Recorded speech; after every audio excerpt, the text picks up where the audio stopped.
Hello and welcome to the Bitcoin.review podcast, where we explore developments and projects with the people who actually make them happen. The show is supported by Pod 2.0, Sat Streaming, and CoinKite. If you're a new listener, I'm NVK. I run CoinKite, where we've been helping people secure their Bitcoins for over a decade.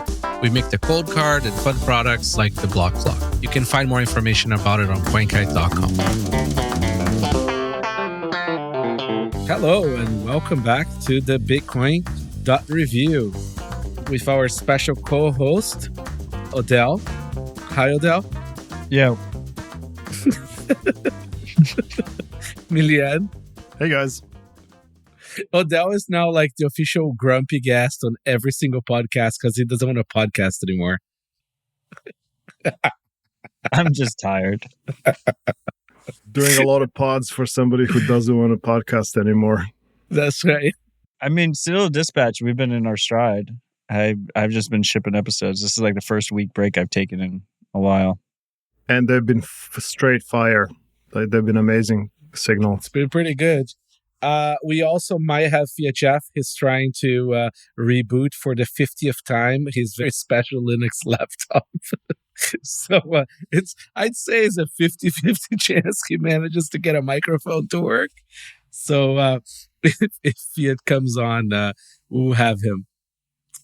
All right, boys. I don't have housekeeping except for new t-shirts. Let's start with the important stuff. Nice one, MVK. I love these new t-shirts. They don't have any brand on them. So I guess this is still an audio only show, right? Yeah. Okay. Yeah, he's just showing it to us. Yeah. It's the SecB 256K1 curve. You know, the nipple curve. Yeah. I'll just reassure the listeners that they're not missing anything by not seeing this. It's my third nipple.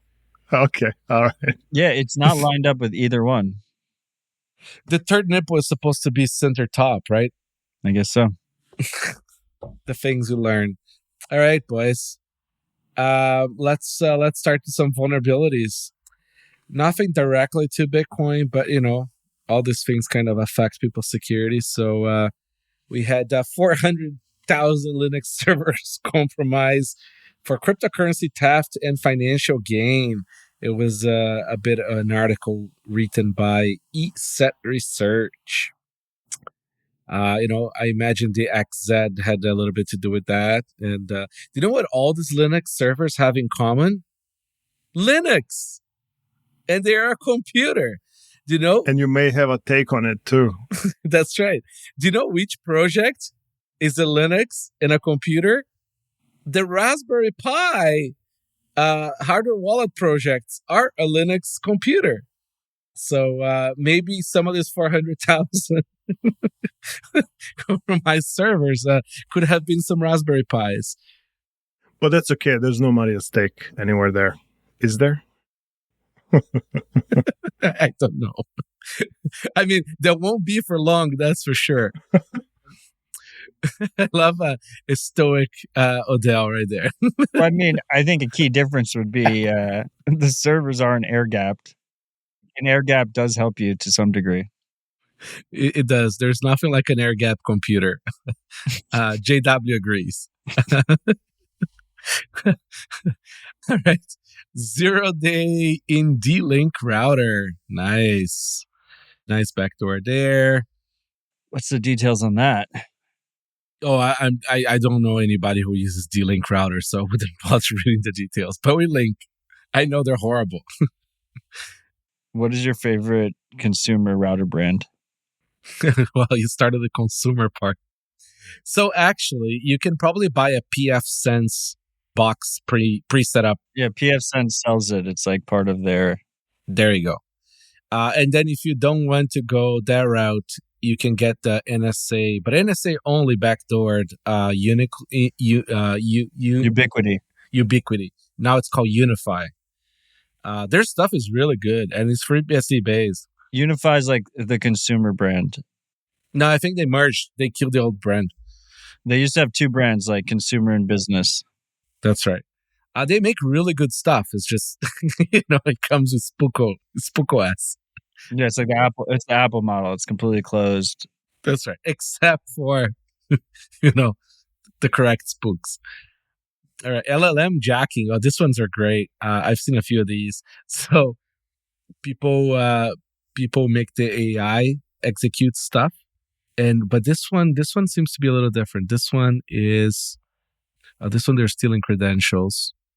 There you go. So the threat research group recently observed a new attack that leverages stolen cloud credentials in order to target 10 cloud-hosted large language model services known as LLMjacking. The credentials were used. What are they using these for? Like, this is how Johnny makes the list, and MVK just learns about it while he's on air. a lot of times that's true. Hey, Fiatjaf. Oh my God. What are you, in a wind tunnel? Hey, Yeah, he's always in a wind tunnel. wind tunnel. He comes in and wrecks the sound. That's right. It's the Linux laptop. I love it. Are you sitting on the street right now? Jesus Christ, is it that bad? No, it's not as bad as it used to be. It's a lot better now. Was the window open? I feel like I'm on a highway. Jesus. I love it. You don't have cars where you live? Like, the cars do these sounds. Just not where we record. Well, most people close the window. Nice to have you, sir. We're reading the list. The list link, Johnny's going to give it to you in the chat. It's not an Oster show. We're not even going to mention Oster. We just wanted to have you. Okay. I can talk crap about other stuff too. Exactly. Thank you. That's the whole purpose of the show. What is the story? What story? Is it just they're taking over people's servers? They're like phishing their passwords, taking over their servers, and then running LLMs on it, and it's just like costing a lot of money to the victims? I don't think they have, from skimming this article here, I don't think they have a real... They're talking about how it got owned, but not the reason why. It kind of feels... I mean, it's free GPUs, right? I mean, you can do whatever you want to them. I mean, to put like the tinfoil hat on, like there's a lot of powers that be that want to like add KYC to all this stuff to stop the bad people. No, I mean, if the LLM doesn't know that you have to have diversity on emojis, I mean, how is society, humanity gonna thrive, right? We're totally screwed. Yeah, but the part that sucks is that like all like high quality models are made by big companies, right? And they all essentially cuck them. Like there is no uncensored model from scratch. All the uncensored comes from lobotomy later, done by the open source community. And the lobotomy does causes some damage. Like it's so amazingly akin to lobotomy. Like when you go like really dive into it, it's the same. It's like it does cause damage. If LLMs weren't already weird as they are. So you're steeped in this space, MVK. Like, what's the lag between, let's say, like a major model getting released by Meta or somebody like that, and the lobotomized version that you get? Is it like a few months later, or? Yeah, it's normally just a few months later. The problem is the larger the model, the higher the cost to retrain it, right? But yeah. So, for example, Mixtroll 22 billion, which is really good, unfortunately doesn't have an uncensored version yet, but there will be. It's just a matter of time. And in all honesty, like I see this when we announce new models on Unleashed, and like people go, the first thing that they go ask is like something completely absurd that nobody ever would use an LLM for. Like, oh, about this race of humans, why is their IQ low? And also a loaded question, right? Like, even a lobotomized like LLM would still sort of like have issues with it. Like, it's the thing is like for most like real work, they work fairly well, even censored. It's just that they're quite bad, especially the ones that are being run from spec on the main service providers. Like OpenAI. like ChatGPT. Yeah, OpenAI, Facebook, whatever. They overcook it on top of the model cuck. It's like, it's not just the model, because the model itself is bad, but not that bad. They also have hard prompts.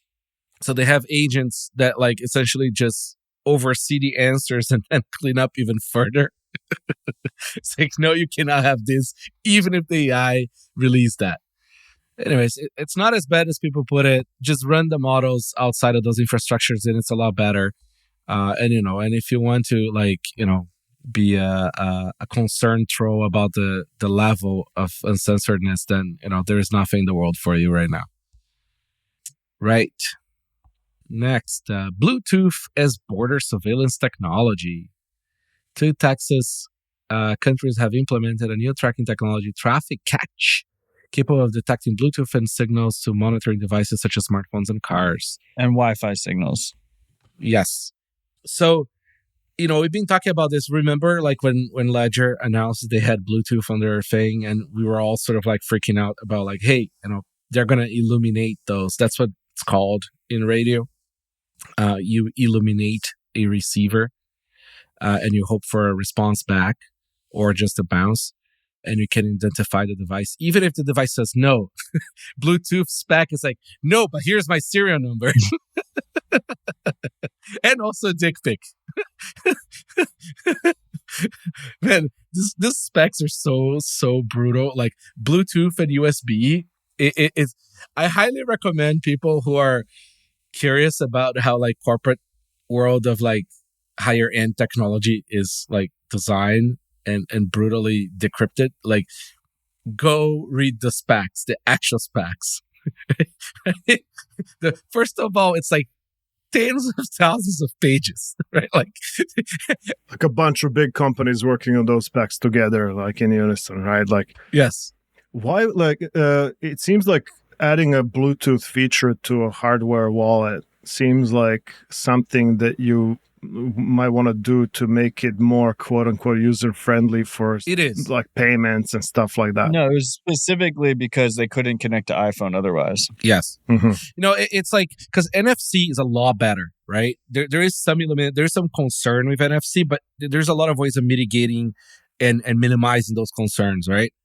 Remember, NFC was designed for credit cards, right? So it's designed for security from initial standpoint, right? The issue is, the state, let's put it this way, does not want to allow the freedom people to have general computational NFC devices because it's very easy to make fake credit cards and to do all kinds of shit. That's why there's no ARM, with a cheap ARM NFC chip that you can just buy, in a card, because you'll be like an absolute clusterfuck, right? It would be so amazing. But anyways, and because of that spec is a lot more cucked, and also on the receiver side. So like iPhones and Android phones have a lot of like jails and sort of very big limitations on it. And Apple specifically does a lot of that. And, if you're trying to make honest devices, you suffer, right? Like hardware wallets trying to do stuff with NFC. No, I think specifically at the time, like Apple had NFC even more locked down for third-party apps. I think they opened it up a tiny bit since then, but when Ledger first announced that product, I kind of recall they couldn't do USB, and NFC was even more limited, and that's where they went with Bluetooth. Yes. Not for me, but that was the reason. So, like, you have to understand this from a vendor perspective as well, right? Like, Apple would be in a world of shit with the credit card companies as well if, like, stuff is, like, not, very, very guarded. And also, a lot of app devs suck. So, like, it's like they'll cause major havoc, like, with other devices and things if they don't do that. And when you're a company that size, you have to deal with that. Like with a lot of people complain that the NFC doesn't work on your device because the bad devs can't make it work right. I can see some pragmatic business decision there. I don't agree with it, but I can understand why they do some of that. So why does Bluetooth doesn't work ever for me? Is it because of bad app devs or? On the phone? Yeah. Linux? No, it's not Linux. Like connecting some sound thing to the phone and stuff like that. It's always so shitty. It's always so bad experience with multiple phones, multiple devices. Maybe it's just because I only buy cheap stuff, but there you go. That explains. So here's the thing, right? Like, so Apple, like, it's like they control the full stack of that in a chip, right? So they'll have like very, very advanced like radio controllers, right? I think there's like 50 radios in an iPhone. And they do stuff off spec too. I don't know if you've noticed, but if you get your Apple phone close to your Apple computer, they do a bunch of magic between each other so you can share the password and all that shit, right? None of that stuff is like, part of the Bluetooth spec, but they're leveraging the radios. Wi-Fi works. Like, yes, with the cheapest of the cheapest devices, you can connect anything to Wi-Fi and you can transmit a bunch of data. It's because it's old. So Wi-Fi has been already fully verticalized and improved in the Chinese chip market. Let's put it this way, right? So you can get like very decent Wi-Fi chips from China, so you can make your shitty Android phones with no, but like it is funny, right? But like ESP32 still has abhorrent Wi-Fi, and they don't have 5 gigahertz Wi-Fi, only 2.4, and that's why like the block clocks run on 2.4. Now, hopefully someday they'll just, they keep on saying they're going to launch something, but they don't. But someday we're going to see a new chip. But anyways, it's this stuff is all hardware dependent, right, and cost optimized. So cost really matters when you're making the product. I like the guys from Ledger did use a more expensive Bluetooth chip, but it comes with the Bluetooth drawbacks. Yeah, I wonder why you would ever have Bluetooth on a HODL device. Like if they're trying to make a user-friendly device for like making payments and stuff like that, maybe that's a different use case. But why have Bluetooth on a HODL device? Yeah, I mean, like, I don't, this whole, like, making Bitcoin easy, like, bullshit, like, for people who are trying to send, like, fucking $10 to buy, like, a couple coffees. See, inflation used to be $1, now it's $10. But, like, no, seriously, like, if you're using your fucking phone to pay for coffee, right, like, the easy Bitcoiny, like, just use a Lightning wallet or a phone seed wallet, right? Like, why are you carrying your life savings with you? Like around, like, actually, they make a hat. Ledger makes a hat that he can put the hardware wallet, orange hat. Oh, Jesus Christ. But yeah, like, there's this fetish for, like, making it easy in a way for people to carry their life savings. No, it should be like not that easy, and it should be in a safe somewhere. Like, do they have like a kind of an air-gapped product, like something that doesn't have any of these features, like a lower, like smaller attack surface? No, their original one is USB. Their USB is fairly tight, but still, like, it's USB. Well, they have the new one that's coming out from like the iPhone guy or whatever. That's like e-ink. No, it's not air gapped. Well, there's nothing better for manufacturing than round e-ink. I think they still sell their old one that doesn't have Bluetooth, the Nano S. Yeah. Yes.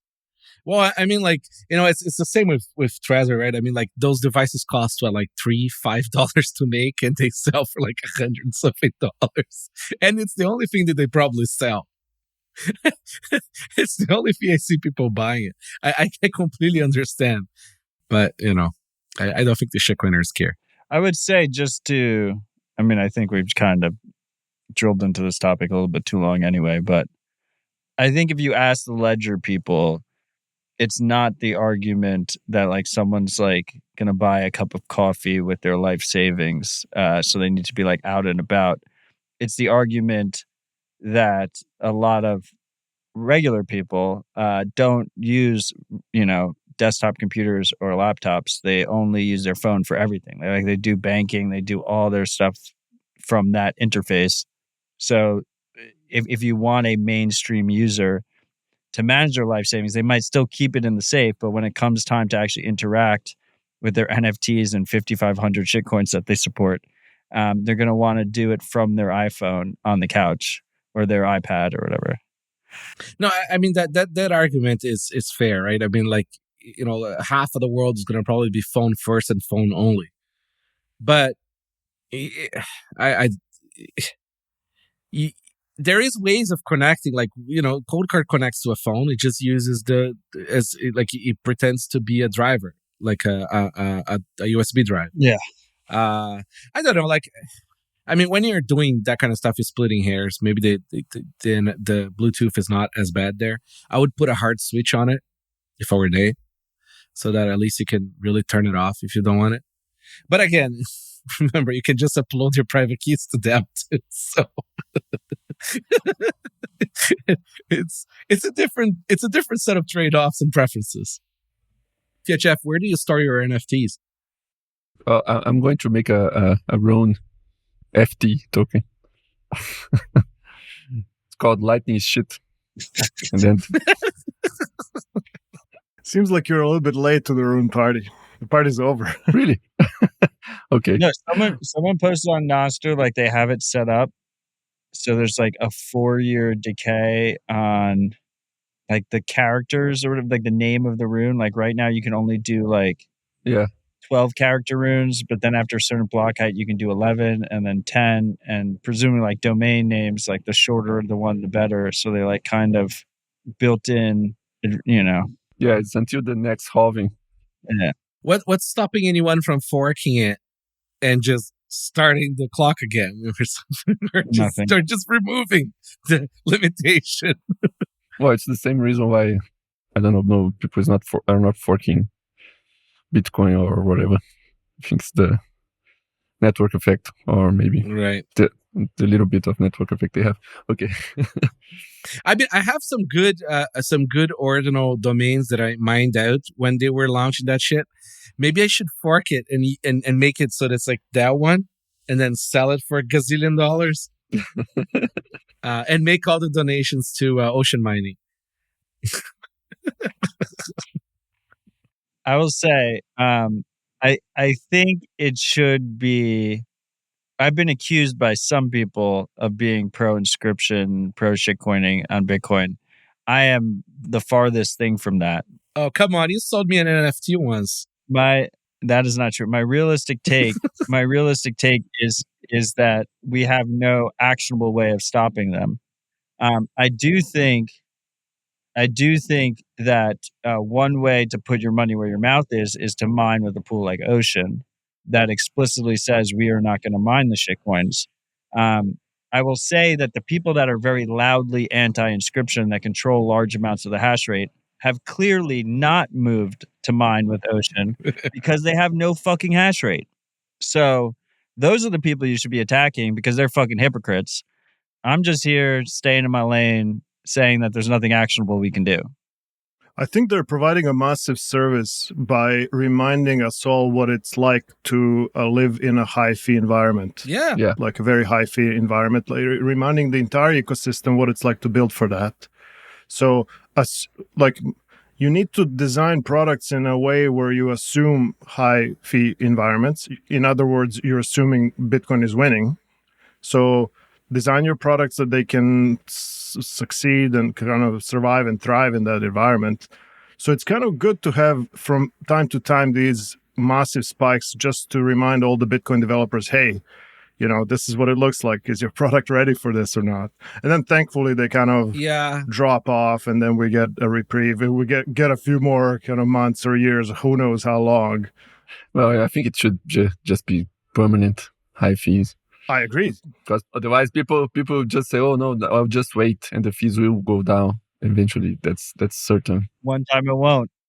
That's what Bitcoin winning is going to look like, right? 1 sat per byte. Forever. Well, I smell a bet. The thing is, like, just for the listeners, guys should know that MVK just left. He just walked away from his own podcast. I'm gonna try. My Starlink is not working, so I'm gonna try my brain fryer here. Oh, perfect. It's a 5G router. Oh, what's the best 5G router? I don't know. The telco just sent me this. It looks scary. Oh, you're just using the telco router? I have okay, I'm not gonna say it on there. No, it's just for 5G. I know. I have a 5G situation going on, but I'm not gonna talk about it on there. Yeah, it's quite. It's scary having this thing near me. Makes for a great pillow. So if you have Starlink from Elon Musk, is it the same as having a blue check? Or Yeah, he has a blue check too. You realize that, right? I didn't. Oh, I do. I am a very early adopter of the blue check. I used to have the white check. I think most of Elon's products share a common theme, which is heavy in data in data monetization and data tracking, right? It goes across Twitter, well, X now, I guess. We finally changed the domain name. The Teslas have like 45 cameras in it that are not only spying on the driver but everyone else. He's got a chip that you put in your brain, supposedly only going to be used for quadriplegics. And he has thousands of satellites that just constantly track your location if you use them, because it's by design and it's a feature, not a bug. And he has robots, an army of robots. I highly recommend looking at their stare downs of Starlink antennas. They don't even trust the triangulation of the antenna from space. They also have a GPS antenna right on the antenna, so that the antenna itself knows where it's at. It's great for missile-guided defense. It's like, oh, I don't like that one. Boom. He also charges you more if you don't use the geo-locked one. Geo-locked what? Like, he has two subscription fees. One is you can only use it at one specific address, and then the other one you can use multiple places. Oh, no, he's so good at taking my money that I'm paying double for data priority. And it's still not working because it's cloudy. But to be fair, I mean, there is no alternative. Like, really, like, yep. Nobody else, was allowed by the system to put rockets in space and antennas pointing down. MVK, when are you going to go Nostr only? Not going to happen. I'm going to go where the conversation is. You get worse engagement on Twitter than I get on Nostr. I am not looking for engagement. So then why are you on Twitter?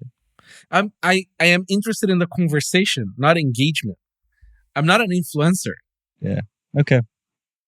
You'll be Nostr only, MVK, at some point when Nostr overwhelmingly overtakes everything. Yeah, absolutely. All interesting conversations end up there. It's going to be just me and Fiatjaf left on Twitter. He deleted it. Oh, shit. I was his inspiration. Yeah, it was bad that Odell did it before me. You might have started something here. You might be onto something here, Odell. I mean, we either... He's a professional influencer. We either pull it off or we don't, right? We're going to pull it off. And the one thing that I know for sure is that we definitely need more Bitcoin content on Nostr. I mean, it's pretty sad. Like, forget about all the blue check stuff. Like, it's a fucking walled garden. You need to have an account. Yeah. But then, dude, like, we have to have Peter Todd saying that, Nostr is more centralized than Mastodon. Like, he doesn't say it on Nostr. He says it on Twitter. I know, but the problem is, 99% of the people are on Twitter, right? The only reason I know about it is because you texted me that. I know, it's infuriating. Like, it's how can you say shit like that and people still retweet it? I explained that, if he has a faulty understanding, he thinks because he just used the early clients that had a static relay list. That model of client is actually centralizing. No, but even that is more decentralized than Mastodon by miles. The Mastodon maxis are going to be the last ones on Nostr.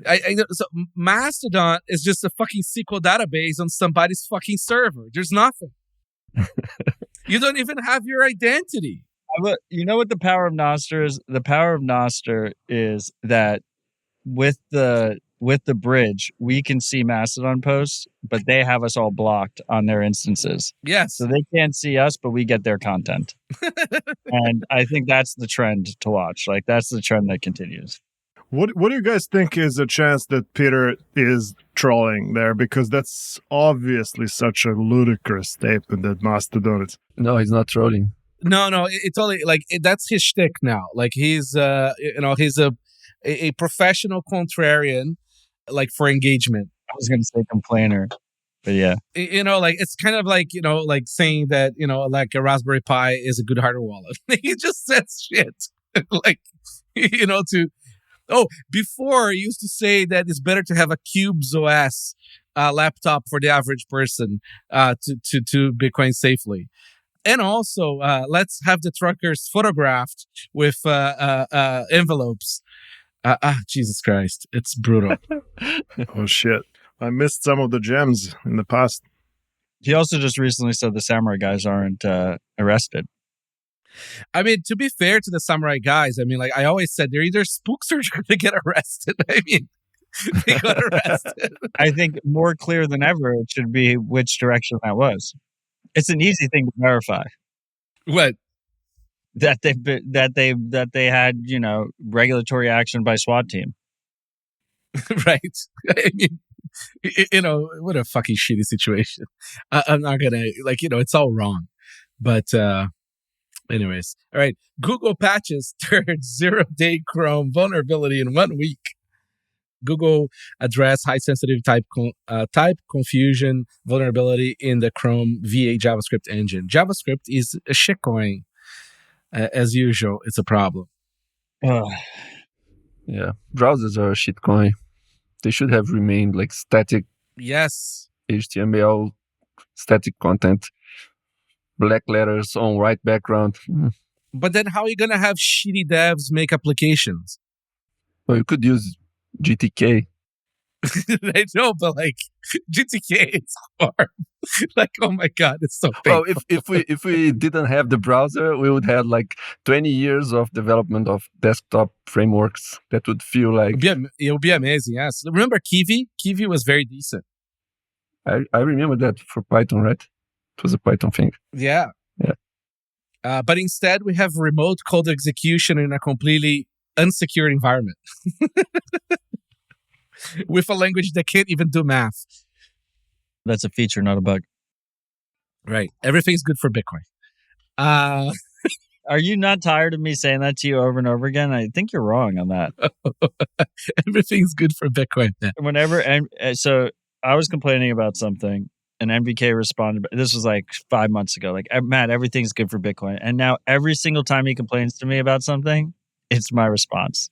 But it's true. I'm just waiting for him to bend the knee. It's not true. It's a fun meme. It's mostly true. No, everything's good for Bitcoin. But it's not true. Everything's good for Bitcoin. Yeah, okay. All right.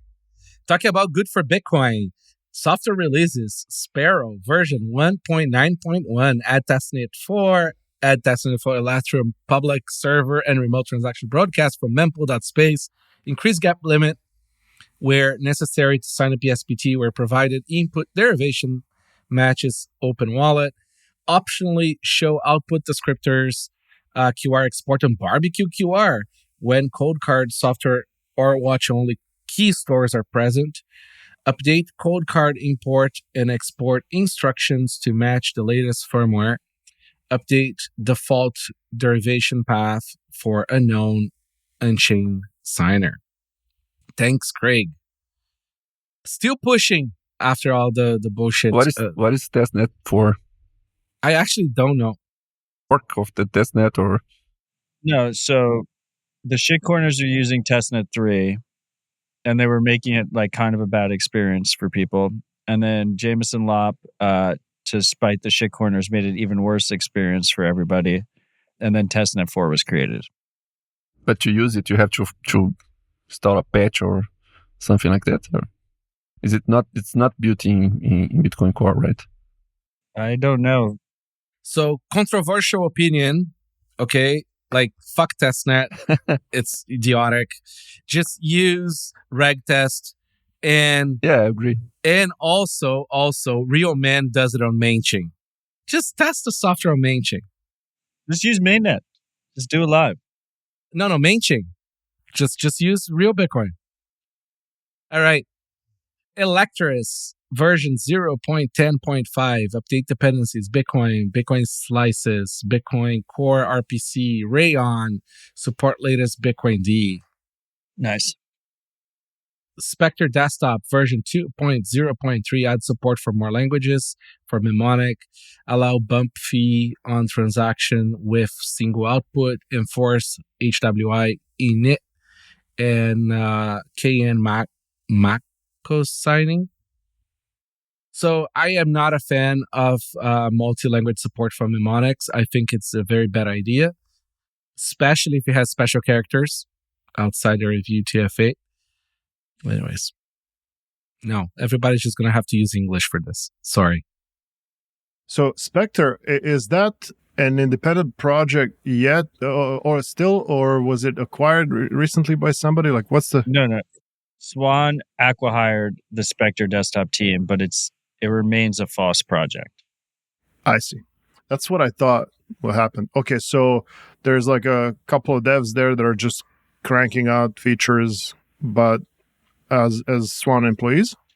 I presume, I don't have any insider information, that they accepted a sweetheart deal for Corey's shitcoin, which is Swan equity, and hopefully it pays off for them. And they continue to work on the open source project. Maybe they're getting a salary, maybe they're not. I'm not sure. All right. But Swan has a Vault product, and the Vault product, my understanding, either relies heavily on Specter Desktop or they like built it into, because it's browser based anyway, they might have built it into like a browser interface or something like that for Swan's collaborative custody product. Because Specter was like pretty kind of big. They came out before Sparrow. Yeah, it was a game changer in terms of UX. We basically only had Electrum and then Sparrow, and then Specter came out, and then Craig just came in and just wrecked house. Yeah. So Specter DIY was the first desktop wallet that could use your local BitcoinCore node directly. That's why it was sort of like a big deal. And it had better UX. Yeah, I mean, the UX of the fact that literally you just had to run BitcoinCore on the same computer, which, by the way, like Craig, it took a while for Craig to come around to allow that. I pretty much basically pestered him into adding that. But the key UX that I think they had was, it was like the beauty of multi-sig, easy multi-sig UX, which Sparrow also has nailed since then, which is like add ledger, add cold card, right? Add Trezor, and like pick and choose, and just like a nice GUI that just like made it very simple to interact with a multi-sig wallet. Because before that, like Electrum, is not very intuitive in terms of adding signers. I mean, the code base is also beautiful. So it looks like there is one real, like just one contributor left on Specter Desktop. It's K9ert, in case you're curious. And then also on top of that, the Specter guys also had Specter DIY, which was their pre-seed signer, do-it-yourself hardware. It was a very good, interesting project. They never managed to cost optimize. I think it's still being maintained. Yes, I believe so as well. All right. BlueWallet version 6.6.6, the number of the beast. And version 6.6.4, rename counterparty payment code, display BIP47 payment code, contact on TX details screen. Blockstream Green Qt version 2.0.5. Still no PSPT support. Add or import single watch only wallet, new watch only section in wallet settings dialog, expose extended public keys and output descriptors for single SIG account, handle external BIP21 payments on Linux, option to scramble login keypad. And no PSPT support yet. You already said that. No, I know. I double add every time they have a new release. Robosats version 0.6.1-alpha. They did a bunch of stuff. BoltzExchange version 1.3.5. Add geyser integration. Add settings menu. Change license to AGPL3. Capture logs in browser storage. Wasabi Wallet version 2.0.7.2. This version is just adding one feature mixed to another wallet in the program. You can blah, blah, blah. I don't understand what's going on with Wasabi. Like, I thought they killed the project. Can somebody explain to me what's going on? Okay. So they're afraid, given the current regulatory environment, to continue running the coordinator for CoinJoin. The wallet is, still a functioning wallet without the coordinator. So they've promised to continue maintaining the wallet, even though the coordinator is their main revenue stream. They've promised to continue maintaining the wallet. The coordinator is supposed to stop service at the end of the month. Obviously, to those that are not aware, the coordinator does not take custody of funds. It's simply transferring signed messages between participants that are trying to do a collaborative transaction. Now, they do have, so obviously this feature is like, well, people are freaking the fuck out and they want to get out of Wasabi. What's the best way for them to get out of Wasabi? It's to CoinJoin directly to a hardware wallet, right? So they added that feature, which I think they should have had to begin with, but it's good to see them add that feature. They do have a plugin that they worked with BTC Pay Server that anyone who runs BTC Pay Server can easily run a coordinator. Now, the missing piece there is that Wasabi Wallet in their graphical user interface does not allow you to choose which coordinator. It just defaults to theirs because they were making a shit ton of revenue off of it and wanted it that way.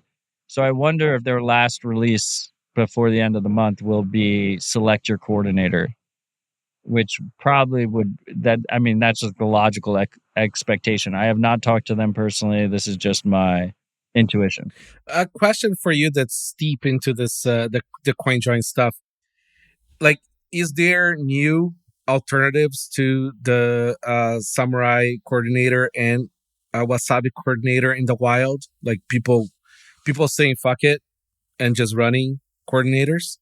No, I think it's it's the classic anti-libertarian argument, like who will run the coordinator?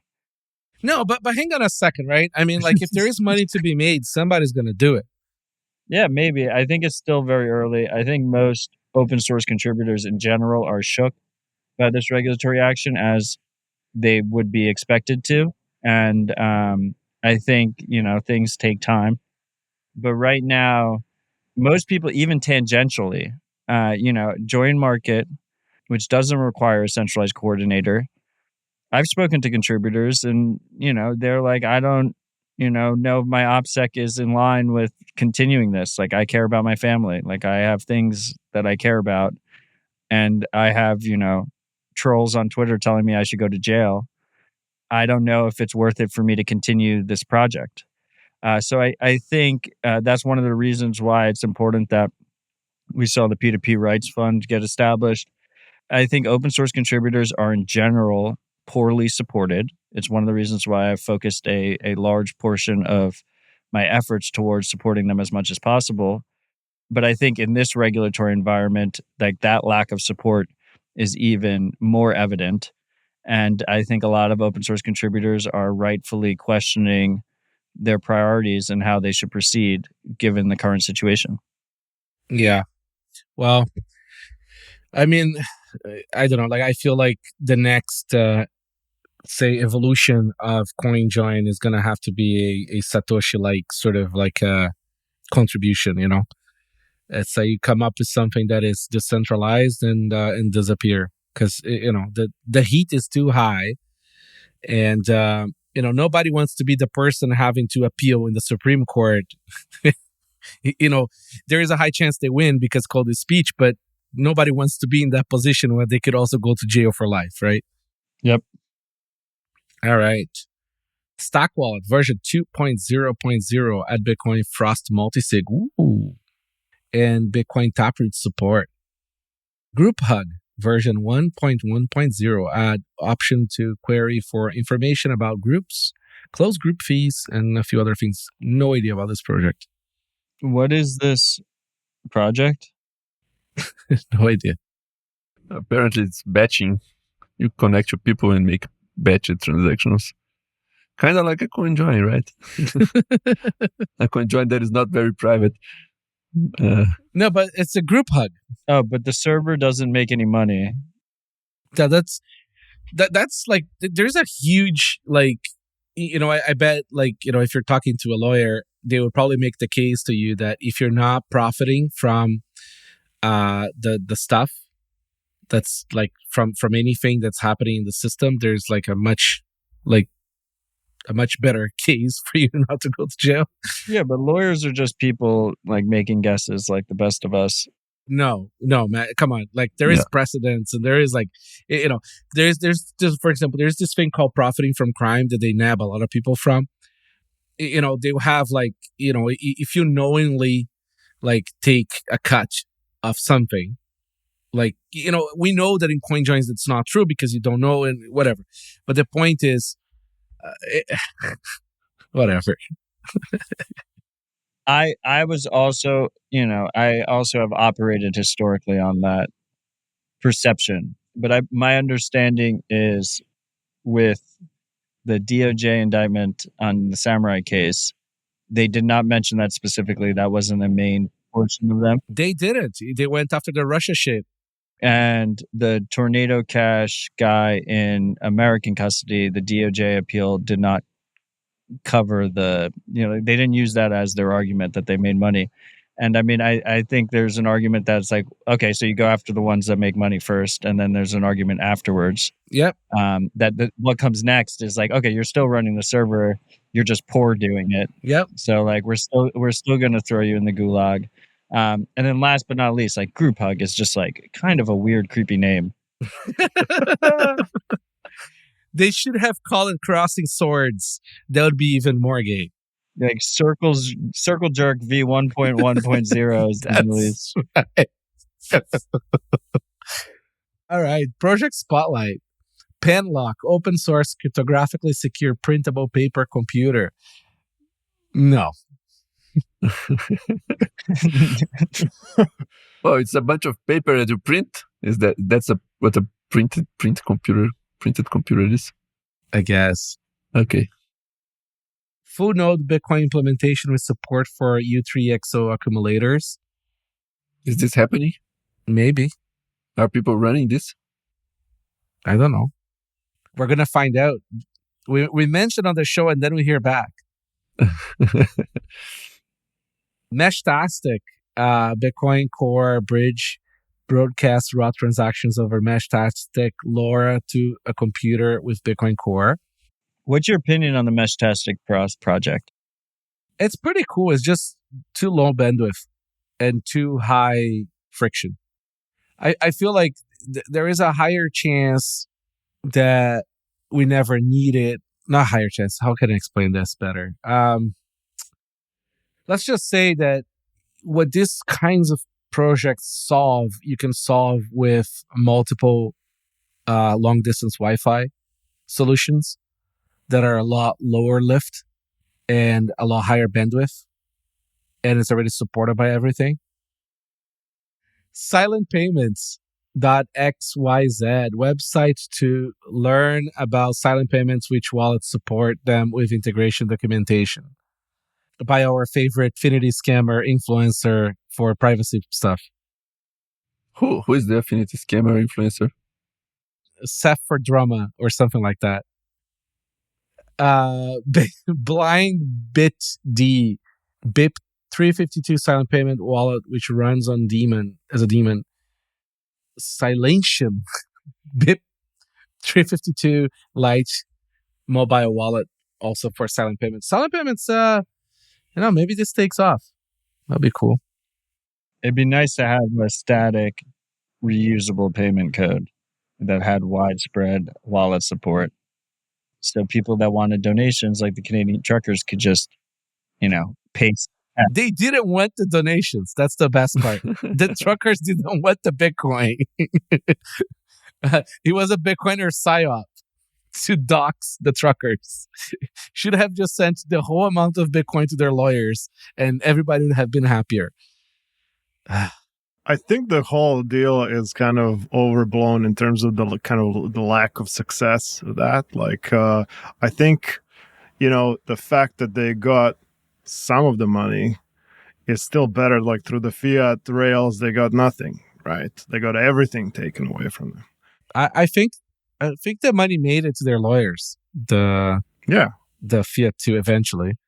Oh, the fiat, I see.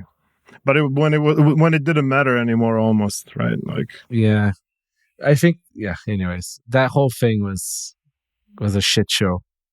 It was a great case study, and I wonder, like, when a situation like this occurs next time, and we know it will, we don't know if it's going to be Canada or some other, place like that. Are we going to be better prepared? Like, were there lessons learned? Like, you would expect some improvements, right? No one learned anything, and everyone just black-holed it and just pretended it didn't happen. Yeah, I mean, I am kind of happy that Bitcoiners completely affinity scammed since that event, and we got a lot of Bitcoin hype and cycle out of it. But I'm still sort of like annoyed that, like, the real truth is that the truckers didn't want the Bitcoin and, like, that whole thing. But yes, nobody learned anything, and it's going to happen again somewhere. What I like is that you can point to it as a case study. You can just say Canadian truckers, like 2 words that kind of explain a very complex situation of all kinds of actors and threat models. Solve Canadian truckers, right? Right, that you had a first world country freezing people's bank accounts over a $10 donation. I mean, like, that was a huge black pill, white pill, however you want to see it, to a lot of people. Yeah. All right. BlueWallet announces silent payments, another one. BitEscrow launches developer playground. BitVMX, yet probably another BitVM thing that'll never happen. You think BitVM is not going to happen? No. Is it vaporware forever? Yeah, because it's like the most convoluted shit show of terrible multi-sig, overcomplicated things to get around something that you really can't get around. The fact that Bitcoin doesn't have covenants. So I really am very bearish on that. I know there's going to be a new BitVM paper like every month or so, but no, I don't think it'll go anywhere.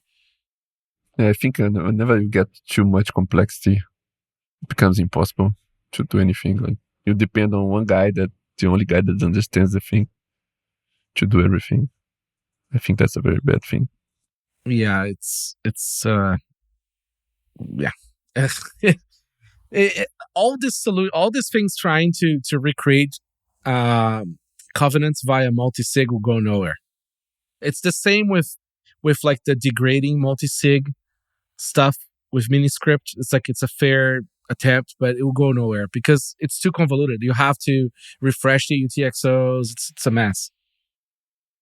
Well, and my other opinion about this is that even if you could do any kind of computation on Bitcoin, you would just be like Ethereum, and Ethereum doesn't have a perfect scaling solution either. Like, they only have these hacky zero knowledge thing rollups that don't scale very much. Like, and they have all the computation, all the opcodes you can imagine, and still they couldn't make it. So we're fucked. Well, remember the cats, the kitty thing? Like, yeah, people started like gaming with cats or something, and Ethereum literally stopped working. Bitcoin just went high fee, right? When we had like completely unanticipated demand, and it worked as designed. It just costs more. Ethereum literally stopped. Like, people couldn't sync their clients anymore. And I think there's 5 archival nodes. Anyways, fuck Ethereum's. But they're gonna get an ETF. And meanwhile, like, there's just billions of dollars transacted every day using Tether on Tron. I know, right? I mean, like, they're just going to use Tether on Tron. Meanwhile, on Tron. Yeah, the trusted route. I mean, might as well go talk to Justin. At least he's honest about his shitcoin. For the people that don't know that meme, many years ago, Justin said on I think it was Peter McCormick who like asked, like, he's like, yes, it's a shitcoin, it's a scam. I can't remember. It was really good. Yes, go use centralized shit if you want centralized. All right. Privacy and other related Bitcoin projects. Unleashed.Chat version 0.1.21. Mixtro 8 times 22 billion. The new Mixtro is there. You can now do internet search with both Mixtro models. Edit API endpoint for fetching current balance and creating Lightning invoices to add funds. Billing is now based on length of response, output tokens rather than generation time. Nice one, guys. You keep cranking them out, NVK. Yeah, this one is less advertised, but we just keep on pumping it, trying to make it useful to ourselves. Let's go. But what's kind of cool is like it's surprising the amount of people who are willing to pay sats to do this. Like I was actually surprised. Like I thought it was going to be just 2 people, but there's a few thousand people willing to do it. Interesting. Do you know how many of them kind of are using it for Nostr capabilities? No, we don't have a lot of like admin tools to that level, and we also don't have visibility over the data. I know one thing is like nobody's using for DVMs. We created the DVM thing, but nobody's using it. Mm-hmm. People do use on the Nostr DM as Nostr DM chatbot. Yeah. I'm not too happy with that UI. Like I realize it's the only UI within Nostr clients currently, if I'm not mistaken. But just like Nostr DM UI in general is kind of needs a lot of work. It's horrible. Yeah. Never works. Well, we're gonna have a double ratchet, right? Soon. VK just left. VK left again. He's cooking a meal for his family, man. I don't think that we will have double ratchet. We're gonna get it because the cool thing is we don't need permission, and also we don't even need Nostr to adopt it. It could just be the clients. Just like OTR said, fuck you to IRC and added there. It was the same idea. Like, I really don't like the fact that people are DMing our chatbot. Like, it's like, I really don't like it. There is no privacy going forward on that, right? Those DMs could be made public. It really is terrible. But people bullied us into adding the features. Like, fine, have it. And we have a warning right at the beginning, too. Thankfully, it's only nerds right now who kind of have a good idea that Nostr is like early days. But yeah, no, double ratchet would solve that. It helps in a lot of ways. Why do you hate it so? Why do you hate privacy so much, Fiatjaf? It's because of the way I was raised. Then I wanted to create Nostr to expose people's privacy.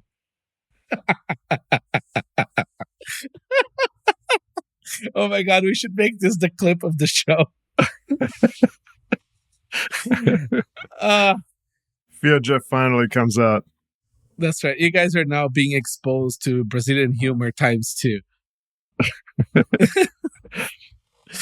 All right. SimpleX version 5.7.0. More quantum resistant end-to-end encryption with all contacts. Nice. Or save messages. Just in case. No, dude. Every single episode, I remember having more quantum resistance. And a bunch of other updates. Project Spotlight. OpenXrypt. Secure and private direct messaging for social media. Okay. Chrome extension that provides secure encrypted communication on social media platforms using OpenPGP encryption standard, compatible with Twitter DMs and apps. So you know what, these guys are probably doing double ratchet over just using the browser to create a session. Never heard of this. Yeah, neither have I. It's your Project Spotlight. No, that's Joni's Project Spotlight. My Project Spotlight, when I edit, I know. Okay, well, this type of thing will never catch on. Like a Chrome extension that lets you PGP encrypt messages and Twitter DM. Yeah, because the keys on Chrome are safe. There's like who's the user? There's a thing with extensions that like people would rather install a desktop app or use a hardware wallet rather than install a Chrome extension. Like people don't know these things exist. They rather use Bitcoin other than install a Chrome extension. That's how bad it is. Yes. It's oh man, browser extensions are brutal. Yeah. We're not going to get to any level of penetration amongst the normies relying on extensions. No, do you know what you need? You need to come up with a browser, okay? Yeah. Like something very brave. And then like Yeah. you create a shitcoin that replaces the ads with your own tags. Yeah. Is anyone working on a full-blown kind of Nostr browser where you would kind of fork Brave or do something like that and then have a proper UI? No, don't do this. Yeah. Yeah, no. Don't do this. Of course we want to give people ideas. Why wouldn't we? Just build desktop clients that are good. Yeah. Okay. I use Signal on the desktop. We just need people saying fuck you browser, fuck you JavaScript, and putting the actual work into building native fucking client. I agree. But also there's Spring browser for Android. Yeah, but no browsers. No browsers, please. Browsers are millions of lines of code to do arbitrary remote execution. Okay? Even the I think we need more browsers. Jesus Christ. Stop doing browsers. I hate browsers so much. More than NVK. Yes. All right. Software releases and project updates for Nostr. No, this is Lightning. No, sorry, this is L2+. Jesus Christ, there's so much stuff in this list. Nostr's coming up in 2.5 hours. Yeah, Nostr will come up eventually. Do you guys want to do Nostr before Lightning? No. Okay. Mutiny. Mutiny Start OS version 1.7.1. LDK version 0.0.123. I don't really care about Lightning, so I always read it more faster. Scaling Lightning version 0.4.0. Phoenix D version 0.1.5. Breez SDK version 0.4.1. Minibits-wallet version 0.1.7 -beta.13. There's no point in just if you're just going to read the numbers. Yes. Somebody needs to get the word out. But you don't even say what's happening. No, of course not. Nobody cares. bullbitcoin-mobile version 0.2.0-9-beta. This is really cool. The guys from bullbitcoin have launched their app. You know, they're doing stuff. And they have Liquid and Lightning and Bitcoin. Are you a Bull Bitcoin user? You mean you're Canadian? I don't talk about that stuff. He uses ShakePay. Those are kind of the two options in Canada right now. No. There is also a CoinSquare. It's great because they get hacked and leaked all their information every month. Well, who's the guy who faked his death in India? Oh, that was Quadriga. Quadriga was like legit like sketch. Are you a Quadriga user? I never used Bitcoin before. I've never bought or sold Bitcoin before. And if I did, would be Bitcoin ETF. I'm a Bitcoin ETF only user. I will just say that I think Bull Bitcoin might be the best reason to be Canadian. It's like the only thing you guys got going for you. I mean, you know that they're not a company, they're a band, right? They're a band, okay. What does that mean? They're going to break up soon? No, they're just a good band that travels together and do rock and roll things.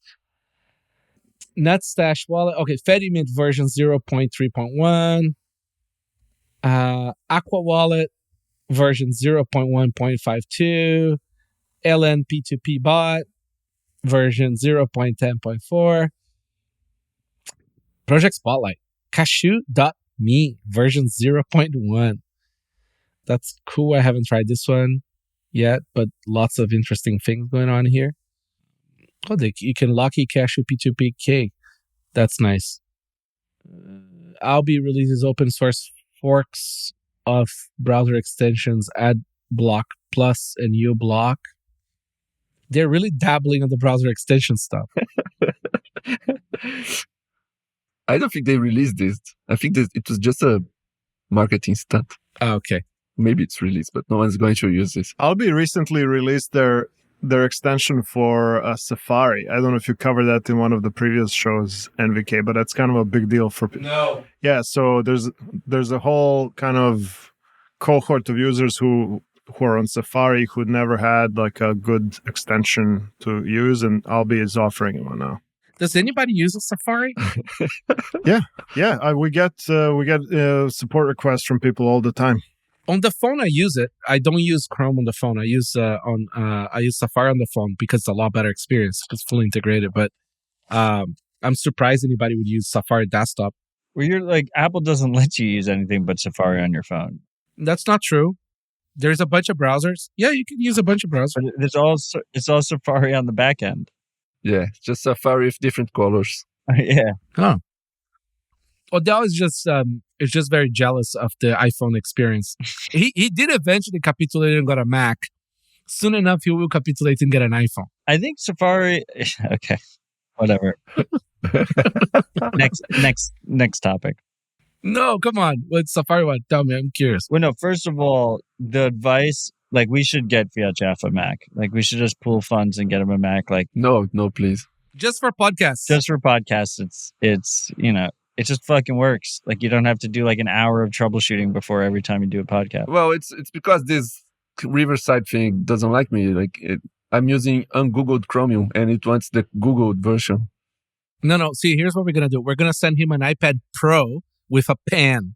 I need the pen. The pen is Yeah, key. And send me a ledger too, so I can easily interact with my life savings. Fiatjaf is going to use his iPad Pro with the pen to maintain his Nostr private key on a ledger. Yeah. What I was going to say about Safari is it's incredibly performant on Mac. And there really is no extension ecosystem, but That's a feature, not a button.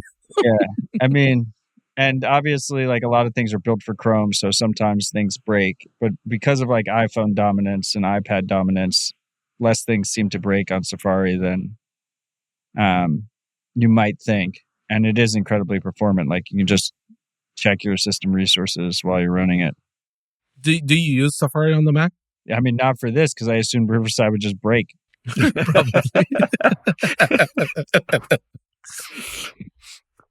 Firefox also doesn't work, by the way. All right. Prism introduces Boardwalk Cash. So it's a Bitcoin-backed, dollar-based cashew token. I'm sure the contracts on the back end won't break if Bitcoin crashes or not. I guess we'll find out. But it really is really cool. Like, it's very ungovernable kind of stuff. The question is, like, who will run the mints? Yeah. Nostr fixes it. Nostr helps us find those mints anyway. Oh, I know. We run the mints on Ethereum. Yeah, Nostr helps the discovery and reputation side, but like, Yeah. I mean, even if you look at they're using Kali's like way above my pay grade proof of liabilities and proof of reserves, and it's a tiny amount of money. Like, I think it's great trade-off for what it is. regardless of any kind of critiques you have against Tether, and I've never used Tether, and the risk model does not suit me. I believe Bitcoin is my stablecoin, but at the core of Tether's product market fit is that they had the balls to run billions of dollar custodial wallet, Yes. which is just not many people willing to do that. Oh, but the difference is that they can cancel tethers, right? So if they ever get robbed, they can just cancel the tethers. Yeah. It would suck, but it's not like it's like a bank, right? You can just have a mulligan. But the cool thing about Boardwalk Cash is like anyone can essentially easily spin up Yes. their own competitor to Strike that's built on top of Cashew. And can we just remember this on this conversation that, like, as people in North America or in Europe, right? Like, jail versus, some freedom is a harder calculation, right? But like, if you're in South America, Africa, or whatever, like, you already don't give a fuck to begin with. Like, nobody gives a fuck about the government. So like, people are gonna run all kinds of shit They will, and that's great to see. But as long as the project doesn't get too successful, then you're kind of, the US likes to police the entire world then. Well, but that's why it's so beautiful, right? Like the mint stuff is just a million mints. Yeah. Right? Like a lot of mints with not enough money that is worth going after, right? Yeah, but then someone's still you got to run the Lightning node that connects them. What mints exist today? I think everybody's just using Kelis, right? For now. And it's not even running its own Lightning node, like just Blink. But they're working on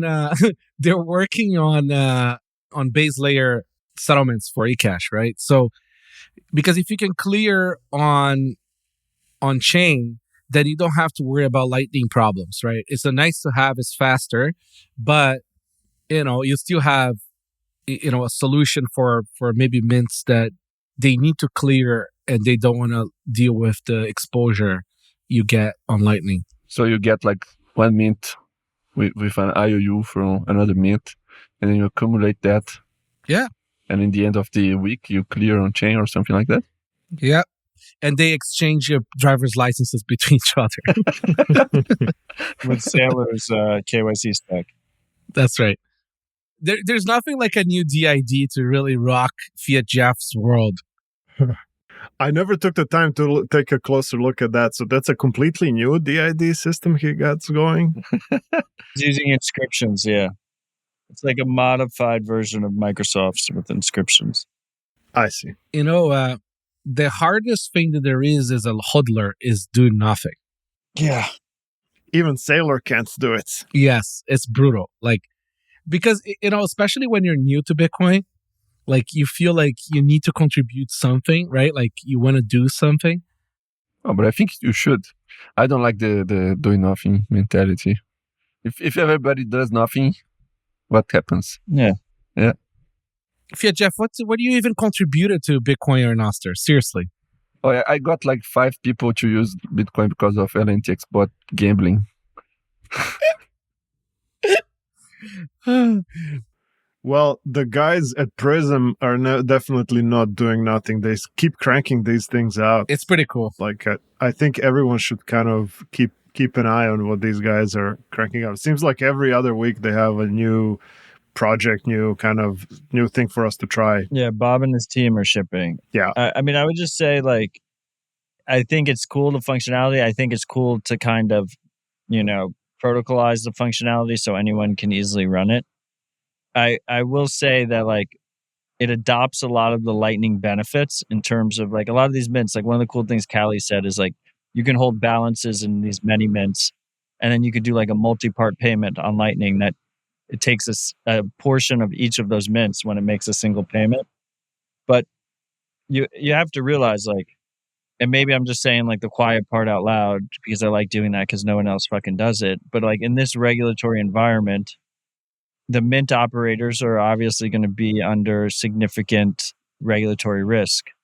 And that Lightning portion, while it makes very easy interoperable instant settlement between different custodians, is incredibly difficult to run privately. Mm-hmm. And we've seen this as the case on-chain Bitcoin, even if you don't add the complexities of Lightning, where people have amazing OPSEC and it's the Bitcoin portion that fucks them when they find success. Like there's the Bitcoin portion that they made a mistake with, and that ledger's forever. And that's what ended up doxing them and exposing them. And the Lightning portion, you had the Lightning portion on top of that, it becomes quite difficult.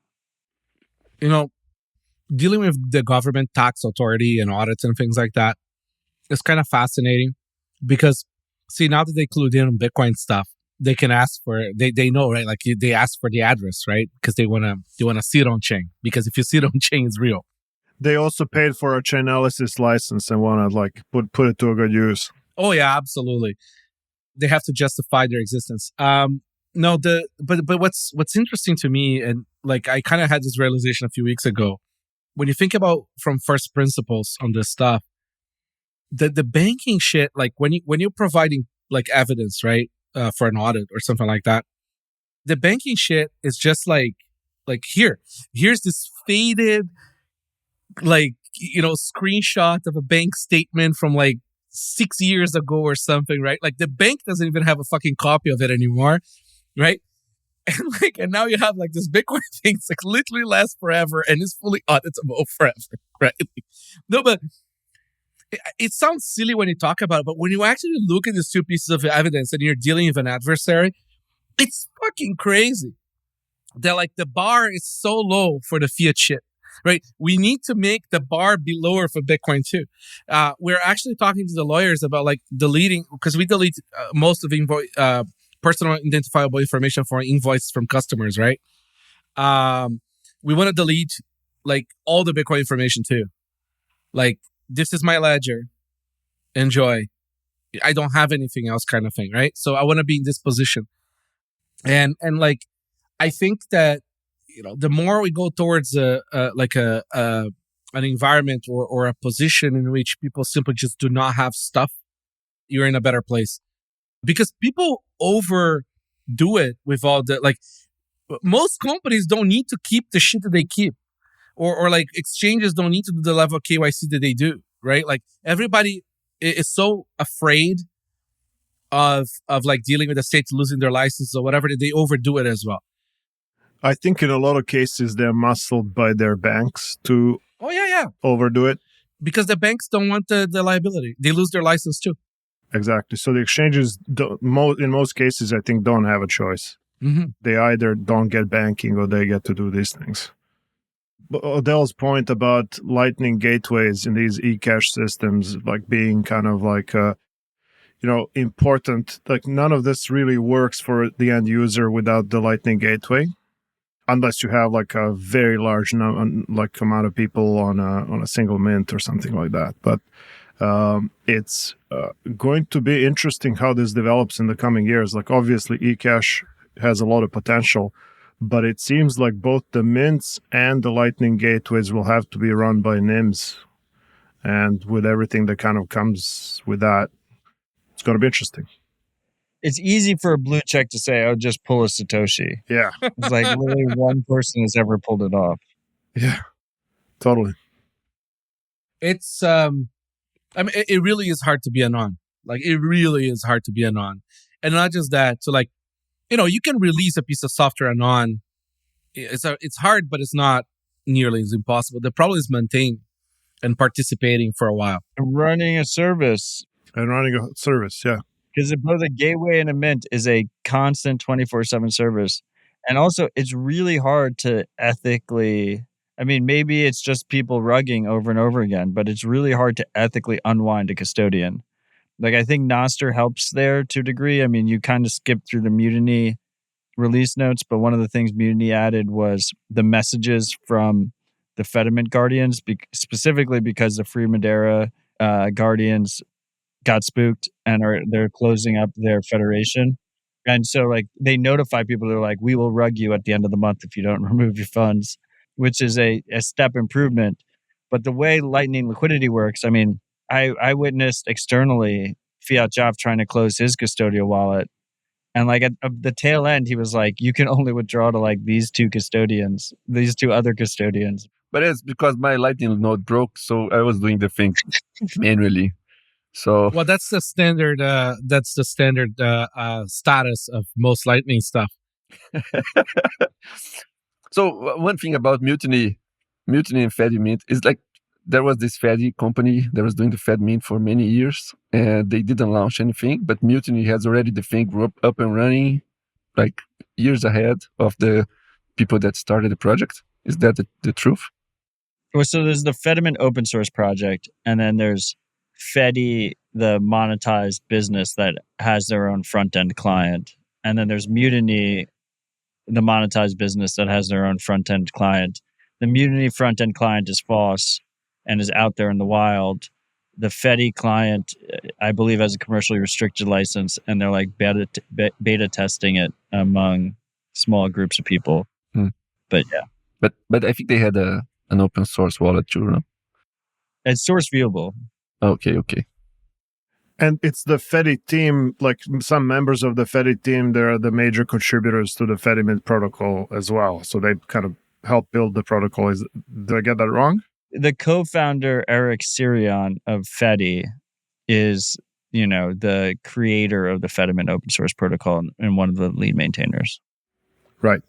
So credit where it's due there. But also, speaking of credit where it's due, Mutiny is out there in the wild, like actually deploying these things and kind of seeing what it takes to deploy to, a non-trivial number of users with all of and then kind of to roll back the mint itself and all of the logistical kind of steps that need to be taken for this to be done gracefully.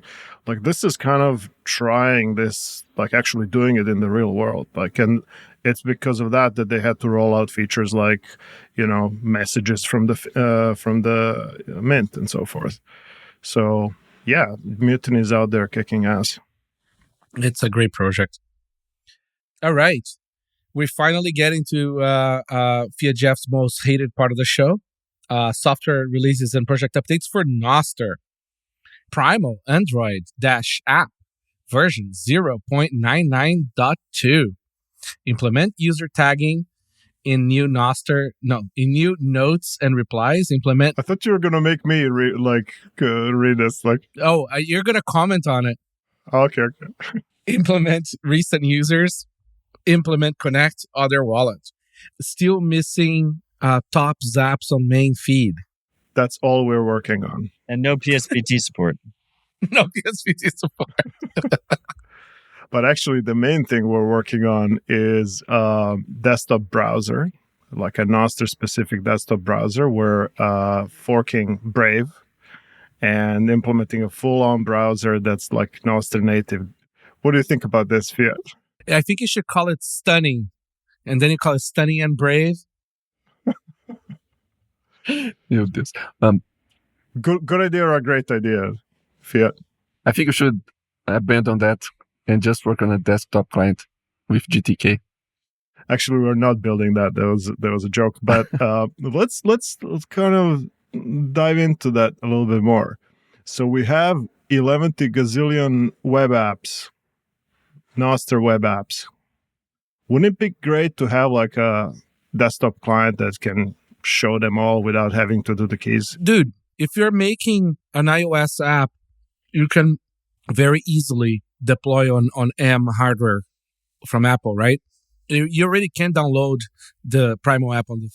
You just need to make the iPad style experience, right? You just make the experience not be the. It's already running on M1. But we need to, of course, build better UX for bigger screens and stuff like that. Yes. No, that's not an issue. What I'm asking, and like the question is mostly directed towards Fiatjaf, is like, what's the best way to leverage all of these apps that all these people are building? And some of them are amazing, right? Like, and arguably that's the strongest part of Nostr is that you have all this stuff that's getting built. Well, the ones that are amazing, they are like their own experience. I don't think they want to be integrated into something else. But I think we could have like some piece of software that runs some kind of code, maybe some WASM specific thing, and then that just plugs into a simple UI. I don't know how, but that is not a browser. It's not JavaScript. It's not this bloated crap. It's something that people can actually implement. And then we can do have a bunch of micro apps that do small functionality. And then you can embed that inside your full-blown Nostr client. That's what I was thinking. You would need something like Chromium to run those like web apps, right? No, that's just web shit. No, fuck that. But web shit is what people have built, is my point. Kiwi, Lua, there is a bunch. No, but seriously, like, the thing is, like, desktop clients, okay, don't get like a lot of air time, but like Apple Store is full of them, and they're all using. There's a million different sort of like even cross-platform solutions for it, but really build it native, man. Like, I am all about native for sure. Like, and to do a proper desktop app, I believe it needs to be native and so forth. So I'm with you there. What I'm struggling with is how to make it obvious to the user that we have this massive ecosystem that no other competing protocol has. Well, you need users. No, but we have developers. We need more developers so they can use the tools of each other. Exactly. So this is like it's a really interesting position we find ourselves in on Nostr, right? There are all these competing networks. Let's say, I don't know, Activity Pub, Blue Sky, Mastodon, whatever Peter Todd says is better than Nostr. Farcaster just got a gazillion billion. $150 million raise. Yeah. It's a fart caster. Actually, in this kind of analysis of all of these networks, like Farcaster kind of is interesting. Like maybe let's dive into it. The way I would separate Nostr from all the other ones, Peter Todd loving kind of protocols, is that at least you're signing your messages. Right, like it's a very simple and clear distinction between Nostr and all of the other ones, except for Farcaster, where you're also, I think, signing your messages. But then you just need a lot of gas to get them out. And none of us have used it, right? No, it could all be fake. Eh? They could just have a very good psyop. They had a Telegram chat. I mean, they're definitely lying about their users, right? If you have a company T-shirt in a Telegram user group, it's real. Well, Nick Carter is using it. Yes. So to back up, sort of we're at this place where many of these other networks have way more users than Nostr. I don't think so.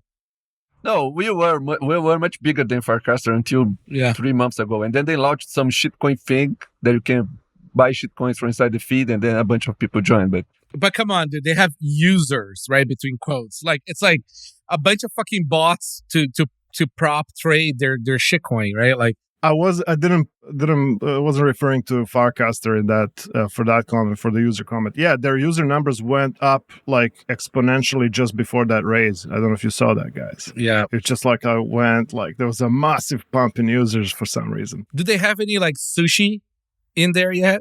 I'm talking about Blue Skies of the world and Mastodons and stuff like that. I mean, Blue Sky is definitely lying about their numbers too. Oh, absolutely. Probably. But they have more users than us. But where they can't compete, where they're not even in the same ballpark, is the number of projects being developed. And you can't fake these.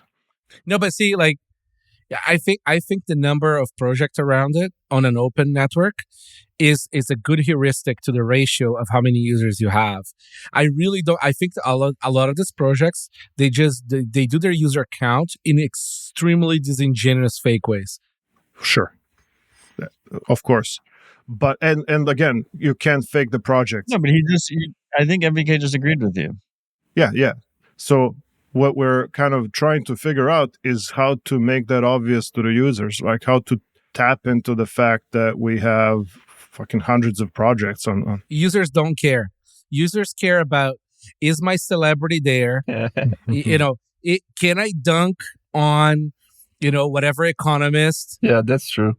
Once we get NVK only on Nostr only, then we'll get more users. I think that will be our jump to success. The new Primal advertising campaign should be like, if you try and troll NVK on Twitter, he will block you, but on Nostr, he can't. Let's do it. Let's do it. Actually, if we can get a true big blocker out, like there are some super ultra big blocker like Lax. No, you're thinking about it the wrong way. We got to get as many Bitcoiners as possible. And then as Bitcoin pumps, the anti-Bitcoiners will come to Nostr to permissionlessly troll us. And then we can just fill out in between because we already have the Bitcoiners.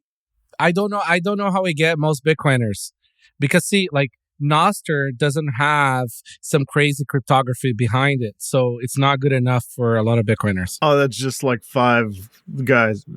That's just Peter Todd and like a few friends. No, Peter Todd is on Nostr. Peter Todd is on Nostr. Is already better than most of people. Yes, that's true. It's true, actually.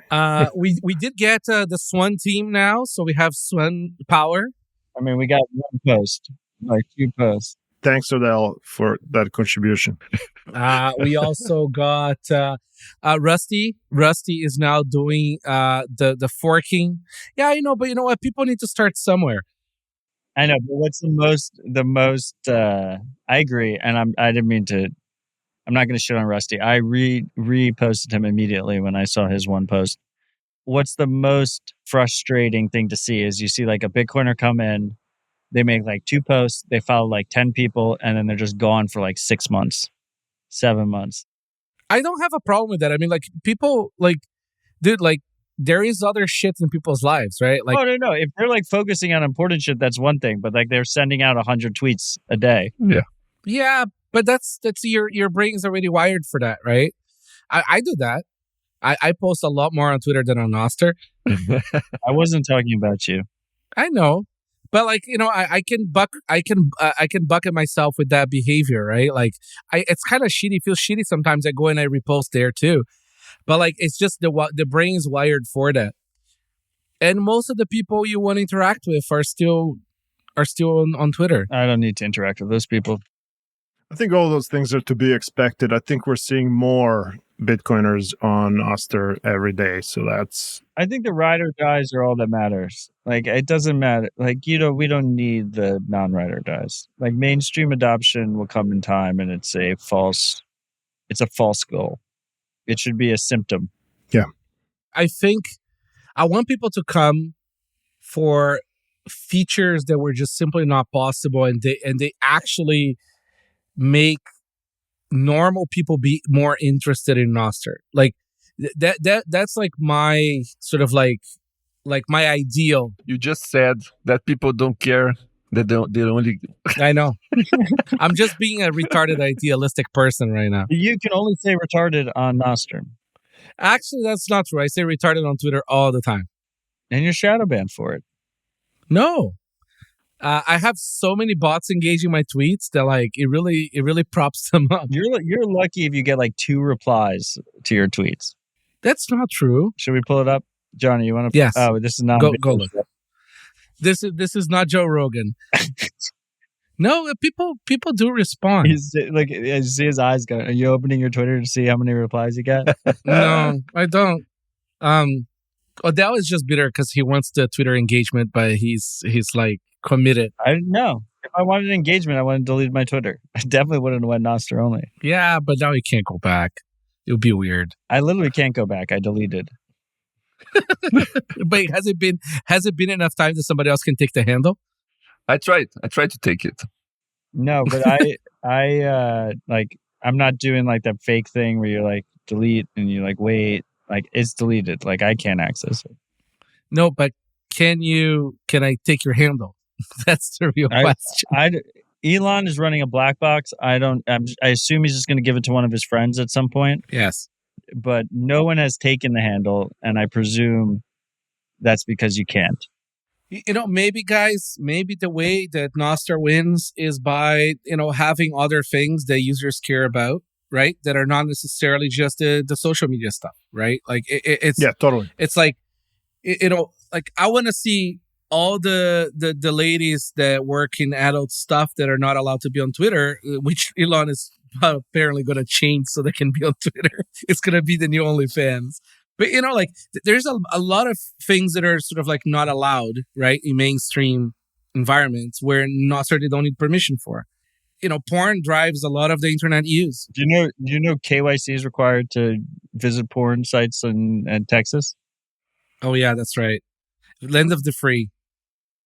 I think to respond to your previous point, yeah, other stuff is going to definitely lift us up. I'm kind of bullish on long-form content. Yes. We're doing some work there on Primal to do better support for that across all of our clients, because that's an example of the content type where you don't need the entire network to be there for this to be useful. You're just like the one content creator, the one writer. If their stuff is interesting, you'll go to Nostr to read it. That's right. And also, like, I think, like, as the walled gardens continue to rise, I mean, like, Reddit was called the front page of the internet, complete walled garden now, like, block VPN usage. Twitter was called the public square, complete walled garden. You need to sign in to see anything of real value. You can only see just the single post. Like, Nostr becomes the thing you link out to. And, like, I agree with Fiatjaf and MVK. Like, I don't think we need more web apps. Like, I'd like to see a native client. But the one thing Primal does really good is it's a great link out that you can provide to people. You know, primal.net/Odell. You don't have to be signed into Nostr, and you can see my content. And like, if you become a bad actor, you know, hopefully someone else offers a good link out. You know, and jump is much better. Yeah, I hate Njump. Jesus fucking Christ. Njump is best UX of all time. I'm glad it exists, but I give people a Primal link. Oh, but here's the cool thing though. It's like that because that pub key that note ID is there, right? Like you're never stuck with the same problem that you used to have with link shortening services, right? That information's still there. The other client can still point to somewhere else. Yeah, like if I get an Njump link and I don't want to use the Njump link, like I'll just do primal.net/e/the node ID that's in the Njump link, and I don't even have to like go into anything to do that. But where I was going with that is the problem with all of this stuff when you like think about from a content creator perspective, right? And I have the unique situation where I do have podcasts. Like there is content creation coming out of my mind. And Dispatch specifically is value for value only. There's no sponsors. There's no ads. And it's a hard jump for people to wrap their head around. It's a scary jump. I mean, I would have made way more money if I had sponsors. And you see the same issue with prolific long form content creators. And I think it's important for us to identify this, which is they want you in their email subscription links. You know, they want you to get your friends and family and email subscriptions. They want to trap you in their like half-assed walled garden that is like knee high and just like easy to jump over. But like they're scared to release the content out to the world to be shared and out of their control. Well, we all know that, you know, how do you call it again? Escape my mind now, that all the newspapers do with blocking the content. Paywalls don't work. I mean, journalism, like mainstream journalism, is dying because it's shit, and they all filling up their websites with a ton of ads, because realistically speaking, a very tiny amount of people are going to like pay to see the content itself, right? You know, what I'm more interested in, what actually works, is like the Instagram model, right? Where, you know, for every fucking thing that you read you're interested in, you know, they show you an ad that actually has like extreme content matching to your preferences. Yeah, but that's just like product of surveillance, like insane. You know, but you know, you can do that ethically. Like you can totally, like you can have users opt in to a client where, like, you know, you can analyze the people that they follow and stuff, and you can have more honest algos, and they can be open source. You're always going to do a worse job than the people whose kind of main business is to spy on the audience. A lot of things are not going to be allowed to be on Instagram, right? So maybe, but I wouldn't relinquish, you know, the rest of the content. You know, like I wouldn't rely on just the stuff that's not allowed to be elsewhere. I think we end up growing Nostr by doing two things. One, providing, like, setting up an amazing incentive structure for content creators. And number two, by creating super easy, frictionless onboarding for all of their users. If we nail those two things, Nostr flourishes. I mean, I was saying this the other day, right? I mean, like, it is easier now to create a Nostr account on Primal than it is to create a Twitter account. Yeah, munchies. There's like, it's like 100 times easier. Like, you know, oh, look at this one. So I have like too many Twitter accounts for companies and things, right? I ran out of phone numbers to create those accounts. And because they're linked, because they're linked to the stuff, you can't just use a burner phone. So, because if you lose that number, you're fucked. So there is one of my accounts, I can't pay them to Twitter verify because I don't have more phone numbers to Twitter verify it. Like this is complete lunacy. But you're complicit. Yeah, absolutely. Because, you know, the mission of some of those companies, you know, it's of their own. It's not of Nostr, right? Like, you know, my fiduciary duty to CoinKite is make CoinKite succeed, right? It's not makes Nostr succeed. Like, helping Nostr the best way we can is a great thing. But CoinKite's mission is that. As a managing partner of 1031, who has a stake in CoinKite, did I fail my fiduciary duty to CoinKite by deleting my Twitter account? Absolutely, you have. Well, I completed my fiduciary duty to your children by making a stand. Nice. Weren't we going to not talk about Nostr? Like, I think we should talk about Boat 12. We're in the Nostr section. Yeah, talk about Boat 12. Go, Fiat. No, I was kidding. There's nothing to talk about Boat 12. I think Boat 12 will be deployed in maybe a couple of years. Yeah. But things are moving, right? Like there is actually like clients now and stuff. I agree with Miljan. I think zaps are a key aspect in like reducing the friction for content creators to actually like make real money that is disintermediated, that doesn't have a middleman. And I think we're like at a very early stage where Primal Miljan feels compelled to have a KYC custodial wallet to make that less frictionful. But I hope if we're successful here, we can have the wallet that isn't custodial or doesn't take those trade-offs, has less friction. And then so like you increase the value prop to the content creators, you reduce the friction for the users. So like a large audience person can say, just download this app, and you don't have to be technical, you can just do it. That is like the two pieces. But I also put the caveat there that it is going to take people a while to jump off the cliff. Like even the diehards aren't, the quote unquote diehards aren't jumping. LinkedIn just started to die. So like the LinkedIn people are now migrating to Twitter. Like this is how early even Twitter is. Twitter is, it's like it's gonna start to die now because the LinkedIn people are coming. That's the final poison pill. Is when you have the LinkedIn types like making long form posts about how to generate more SEO leads. Where are the awkward people? But I think just like all of these things, of course, we need to be building stuff and making it better for content creators and users for sure. But it's like the kind of the table has been set in many ways by the way the protocol is designed, so that in the long run, definitely the content creators will have great incentives to post on Nostr. It already is. Like, dude, it's so much more pleasant to post content that you actually care about on Nostr and then link back to Twitter. Why? Don't link back to Twitter. We need to growth hack. You have to like, it's kind of like stop paying taxes. Why would you do that? Like, you're going to go to jail. Like, no, it's completely different. No, it's not. Well, first of all, like Elon makes one. Did he not just censor NJump previews? Like, I think he makes like a couple code changes, and then all of a sudden, any links you post are completely worthless. Like, what you're gonna fight the battle of linking out of a walled garden? Well, to be fair though, NJump is a bit of a malware, so like it's okay to. I would censor it too. Is it censored? I should fix that. News to me. I saw it on Nostr that it was. Jesus Christ.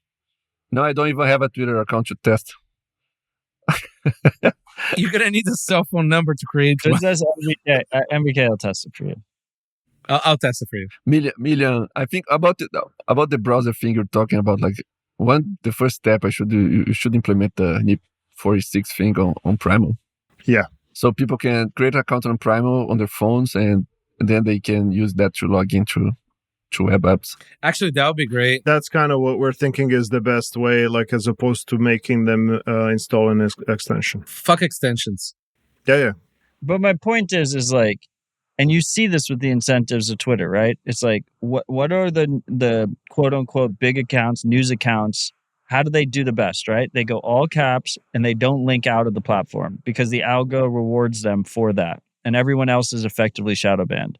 And it's like, so you're trying to fight a battle that you have zero control over the battlefield.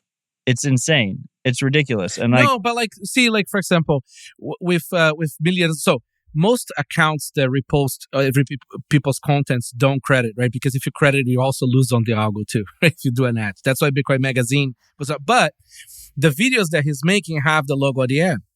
Right? Or they have like a little watermark logo, whatever, in place. Like, so. Yeah, until the Primal account, like it's good. It can be useful until the Primal account itself gets shadow banned. That's it. No, that's it. You just summarized it. Like, it's useful. Yeah. Until it's not. But it's still useful. So while it's useful, it makes sense to use it, I think.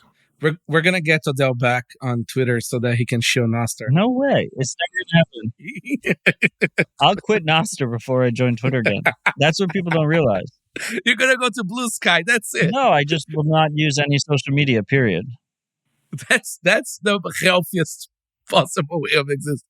I think the most insane thing about our society is that you have freedom influencers using essentially prison systems to expand their message and their audience to sell product, essentially. And then you have like life advice influencers that are just addicted to fucking social media. Like the number one thing is like, don't be addicted to social media. And they have millions of followers that are, their whole business is just this fucking drug addiction. You know, my wife doesn't use social media, right? And like doesn't use Facebook, doesn't use Twitter, none of this shit, right? Yeah, same with mine. Our wives are the real people. Yeah, I know, right? Like, so like, you know, like when she sees me arguing with people, like, you know, like, it's like, I'm like, you know, that meme, honey, somebody's wrong on the internet. I have to go say something. Like, but you know, like, I think that if you have a project that you're trying to advertise a product or service or something, right? Like you cannot stop existing in these environments. Like this is where your customers are. But principles are also important for your life. And that's why you should not pay taxes. Yeah.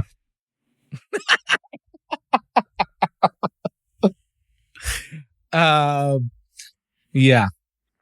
But it's also encouraging to have like hardcore people like Odell and others who are joining him and going Noster only. I think that's a bit of a movement you started, Odell.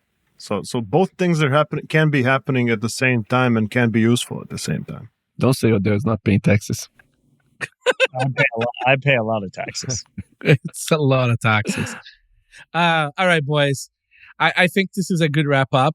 I do want to read a very funny boost because it's very, very appropriate. And Pipelia says there is nothing better than hearing Odell and NVK talk shit against each other. I love it. Like, yeah, like this is Gary Krause here says FPPS is dead on Bitcoin. Very bad idea. That's right. Vic, Bitcoin is boring. Nothing's happening. Dubravko. Signal and Telegram, thank God, not only Bitcoin is boring, but I am as well. Yes, we're all boring. Marina Spin, we're growing to Brazil here. Obrigada. And female and international. I mean, we're essentially a DEI dream show. Allegedly. And the last one, son, Matt is... Matt, it wasn't just you. Someone had Discord notifications coming through their audio. Great show. Love at Future Paul episodes. Not a crazy person. No, definitely crazy person. This guy is just fucking with us. Like, dude, you know, my grandmother-in-law used to have a saying: when 3 people tell you you're drunk, you better lay down. I will, to whoever sent that, just if you listen to Civil Dispatch instead of this podcast, I won't degrade you like that when you send a boost. No, you should definitely degrade. Anyways, we believe in full degradation everywhere to everyone. Equally. Yeah, this is the true ego death. Tip of the day, how to turn an advanced data protection for iCloud. Enable end-to-end encryption for your iCloud backups. Yes, it's a good one, actually. People should do that. Just use Linux. Linux simply doesn't have data protection. unless you build from a weird distro somewhere and clean up things, you know, like Linux is a shitcoin. Use FreeBSD. No, I mean, Lux is like pretty battle hardened, is it not? I don't know. Lux encryption.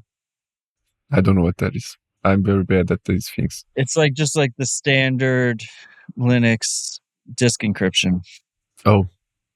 Well, my disk is not encrypted. I don't believe in privacy. I have nothing to hide.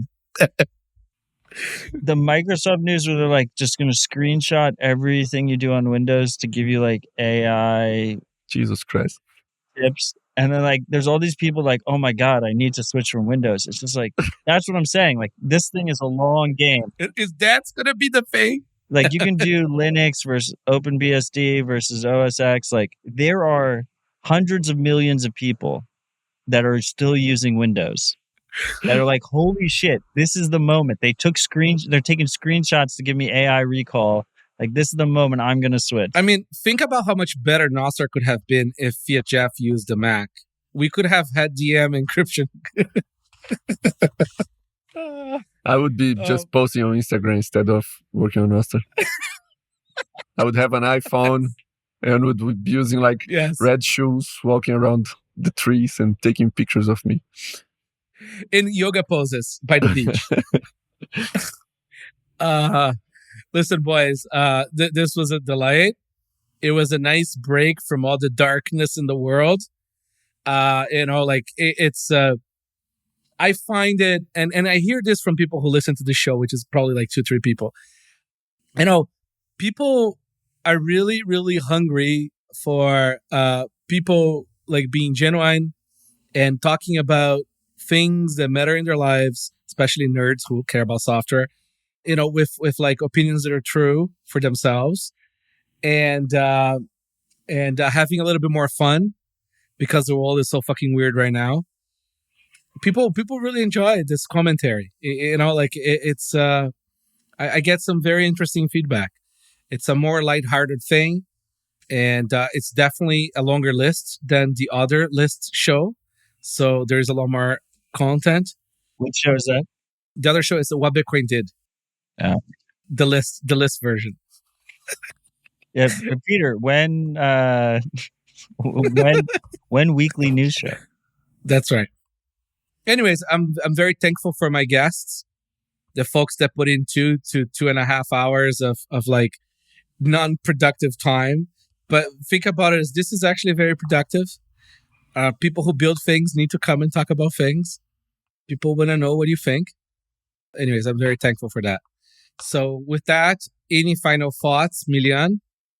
Well, thanks for having us, MVK. Your show is pretty high signal, even though it's like fairly casual in the way that you approach the list. I enjoy it. I tune in every time, and like I enjoy listening to the builders. So so the only final thoughts I have are directed towards Bitcoiners who are not on Nostr yet.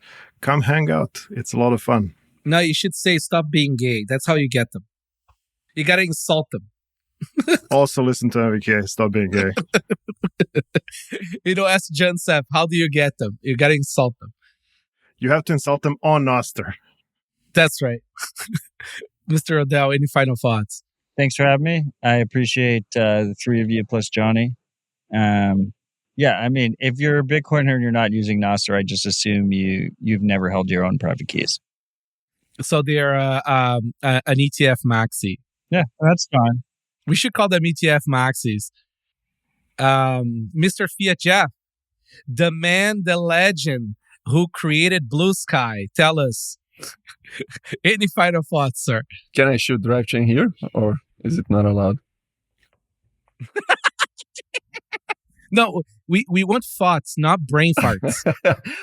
I only go to Nostr podcast. This is the first Bitcoin podcast, so I can shoot drive chain, but maybe. Yeah, please.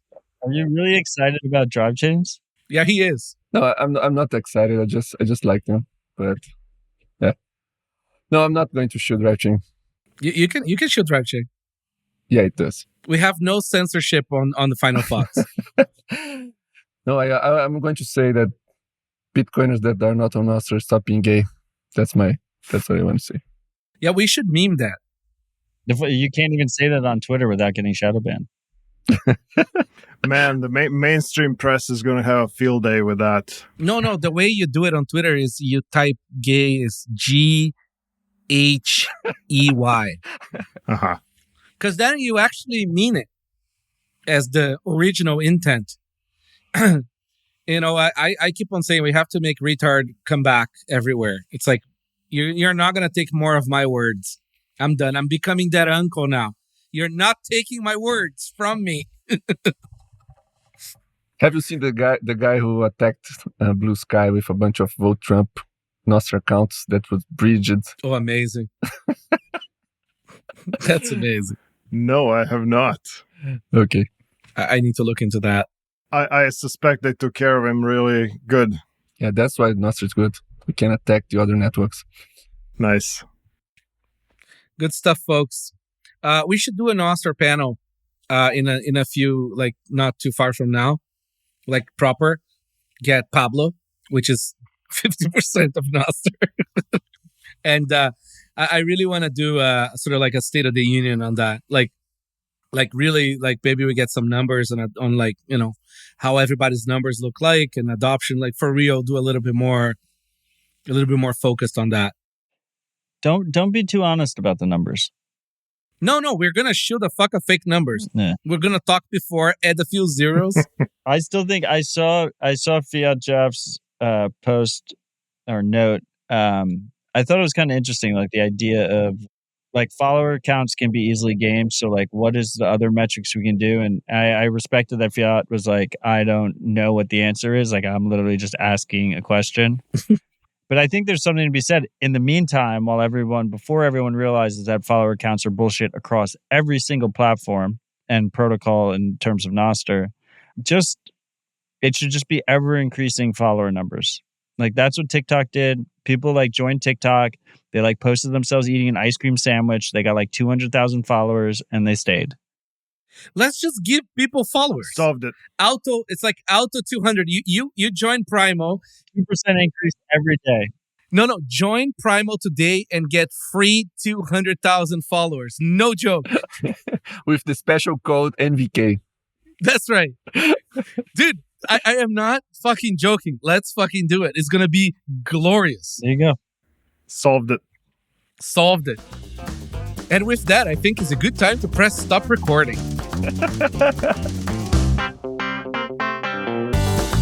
Thanks for listening. For more resources, check the show notes. We put a lot of effort into them. And remember, we don't have a crystal ball, so let us know about your project. Visit bitcoin.review to find out how to get in touch.